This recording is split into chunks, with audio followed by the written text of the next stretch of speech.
TV. Today's story is The Dinosaurs Next Door. Let's go, go, go. You ready? I'm ready. Let's go, go, go. The Dinosaurs Next Door. Usborn Young Reading. Harris Kaiser, illustrated by Terry Grover. Chapter 1. Mrs. Puff. Mrs. Puff lived in a tall blue house. Outside, it looked like a little odd. Inside, it seemed stranger. Mrs. Puff was an inventor. Her whole house was crammed with amazing inventions. His latest invention moved him from the place in place instead. Before that, he invited two robots to clean up spills. Oh, this is spill. It's so tiny. And before that, it invited a World Cup, but it spilled most of his tea, which is why he invented a robot. His new project was an inventor and all, but it was so excited to ask Sam, his friend from next door, to see it. Sam had promised to come over after school. Chapter 2. The Eggs. At last, come in. When Sam arrived, Mrs. Puff was bursting with excitement.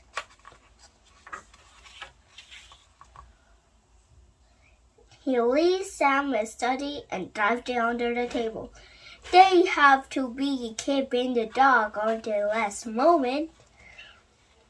With a smile, Mr. Puff came out with a basket. Eggs? Said Sam. Look at them for big eggs. These are any old eggs, said Mrs. Puff. They're dinosaurs' eggs. What? Cried Sam. But dinosaurs died of billions years ago. Billions of millions.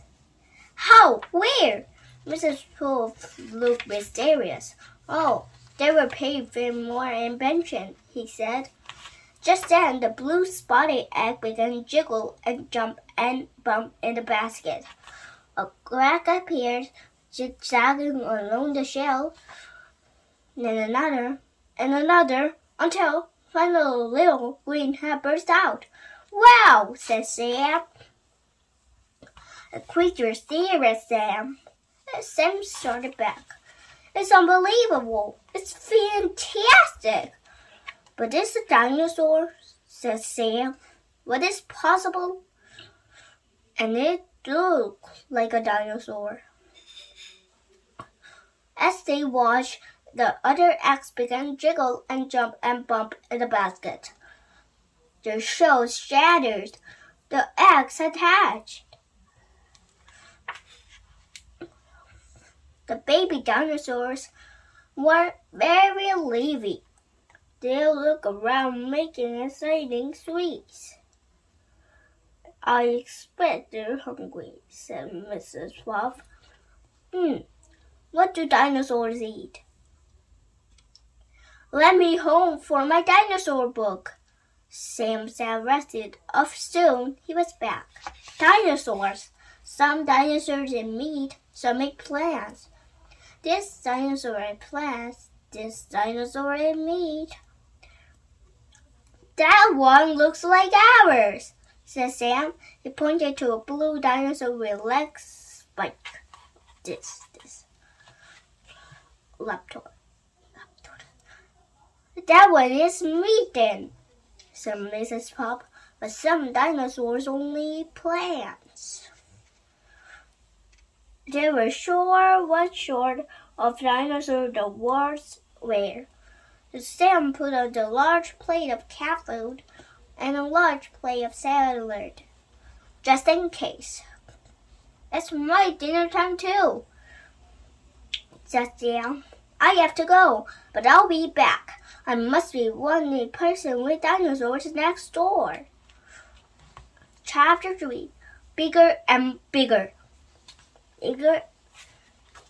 Bigger and bigger and bigger. Over the next 3 days, Mr. Puff watched the dinosaurs.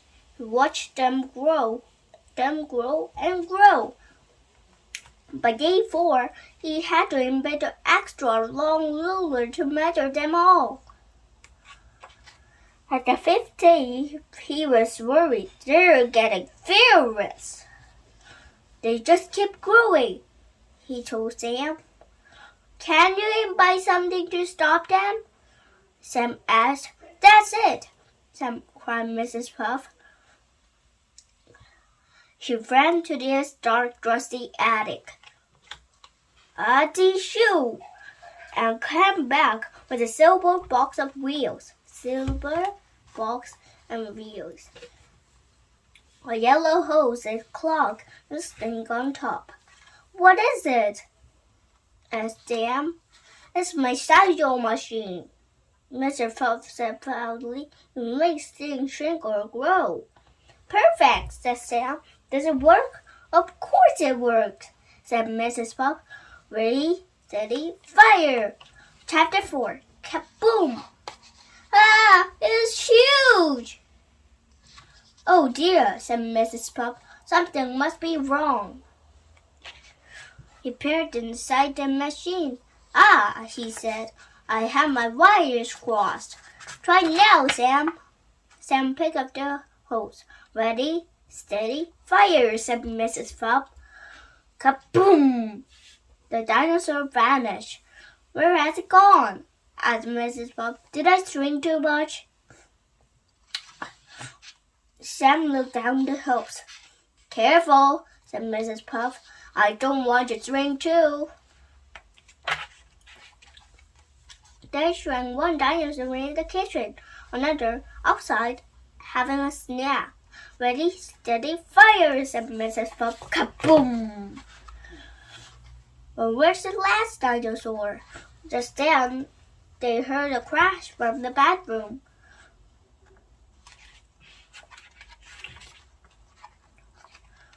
Ready, steady, fire, said Mrs. Puff. But Sam took aim. He slipped. The hose flew down his handles. Kaboom! Chapter 5. Shrunk. Fantastic. It worked on people too. Scary. Smoke filled the room. When it cleared, Sam was in shock. He was smaller than bottled up bed oil. It shrunk as well as the dinosaur, began Sam. He heard the roar behind him. Run! I don't think once you boss's cheese. Suddenly, the dinosaur looked at the door. Sam and Mr. Puff dived and covered. The dinosaur should have hidden too. Mrs. Puff catch coming. She took one of the dinosaurs and chased away. I always said she was a clever cat. Quick, said Mrs. Puff. You must change to that the dinosaur come back. First, they had to build a dial. Sam pushed. Mrs. Puff pulled.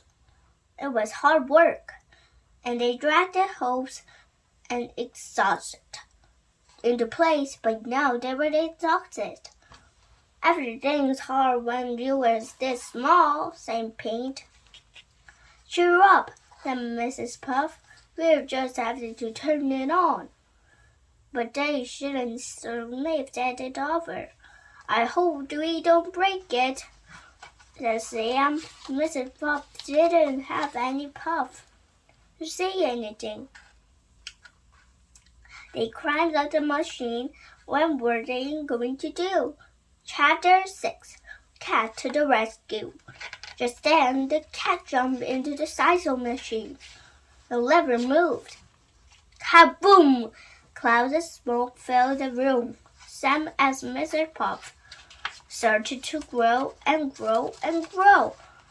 They're back to normal at last. Now where those dinosaurs off to? Then Mrs. Puff. The dinosaurs started running all over the house. Sam tried to help catch them. The dinosaur thought it was a game. Thinking of puppies gave Sam an idea. If you can train dogs, why not dinosaurs? Brilliant, said Mrs. Puff, and then maybe you'll like one as a pet. They're very sweet. Thank you, Sam said, but I'd rather just visit them sometimes. I prefer dinosaurs in books. Sam never told a gong the dinosaurs next door. Always that narrow escape. Whenever he saw Mrs. Puff's cat, he always took a saucer of milk to take her. Thank you for reading me today. Bye! Have a great day! Bye! Have a great day!